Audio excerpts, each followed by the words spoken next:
Hey guys, Sara Gaston here. Listen, welcome to another Facebook Live. I am currently in my brother's cabin in Colorado, which is why my background probably looks a little different. And anyway, thank you so much for joining me this morning.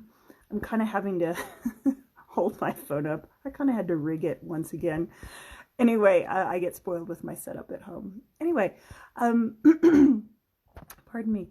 So the thing that I want to talk to you guys about this morning is it's two-part. Okay, one is about social media and its effects, and the other is about coming together again.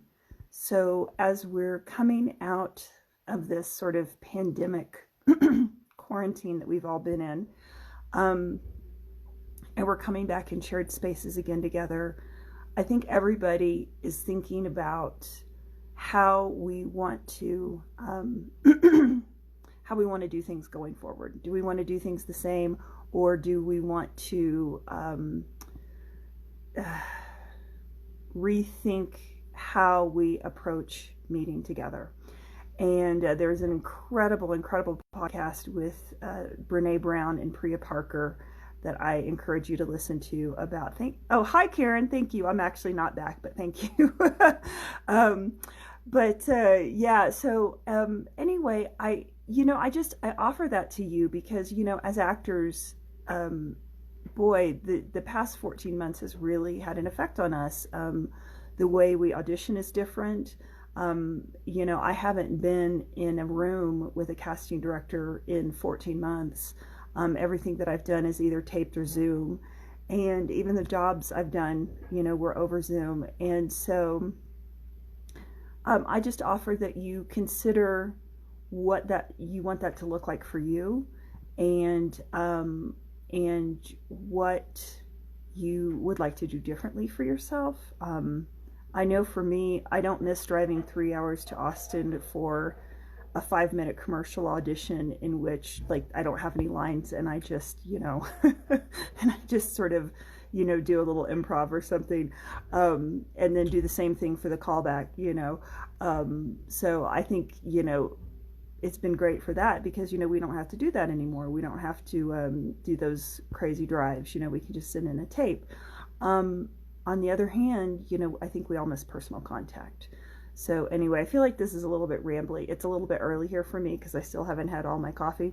Anyway, so that's item number one. And then item number two, I just want to talk about this a little bit. And by the way, drop your questions in anytime. Of course, I'm always here to answer your questions. That's what this is for. I talked in class last night or 2 nights ago about social media. And hey Joe, and hey Joseph, I'm going to do a video about it too. But the last year, some of the things I've seen on social media have been really sort of jaw-dropping, okay? And I'm not just talking about, different, fake news or whatever that's been floating around. I say that just because depending on your opinion, everything's fake news, okay? But what I'm talking about is the fact that your social media is a public representation of who you are. You are branding yourself with your social media. So I'm going to make this really short and sweet.